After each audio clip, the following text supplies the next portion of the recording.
Ik vond het goed met een crazy voor alles wat aan boeten georganiseerd wordt, voor de boetenevenementen keurig. De zinnen er aardig bij droeg en dat is wel het wichtigste. De temperatuur komt misschien wat hoger, de wind misschien wat minder hut, maar verder een crazy dag.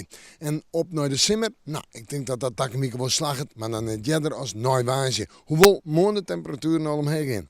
Joen en vannacht. Joen eerst nog de zinnen. Vannacht flink opklarings, temperaturen 812 graden, de hegere temperaturen op de eilonen. En de wind uit het westen en het zuidwesten maar zwak of matig, die houdt hem wat meer del. Morgen, ik alweer een crazy dag. Uiteindelijk is beter als je het. Oké, er is morgen wel flink wat bewolking, maar er is ook flink wat zinnen, dat wisselt ook wat oud. En we gaan morgen hegere temperaturen, als je het zijn 18 en 20 graden. Ik denk de meeste zinnen in de midden. En dan de wind, die komt morgen uit het westen en het zuidwesten waai. Is matig en vrij krachtig, prachtig voor alle wettersporters. We zetten terug naar het fruitzog. Het wordt manje een droege dag is het nou lieket. Zat het nou lieket, maar temperatuur noemen bij de 19 graden in een letter meer bewolking. Dan terug naar Tiesje. Een protte bewolking, meest bewolkt waar, maar wel 19 graden en letter kon ze bruin of lichterrein.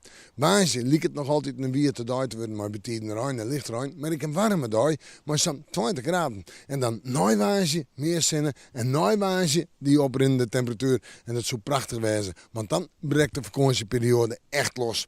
En we moeten maar niet maar weer even in het waarsje.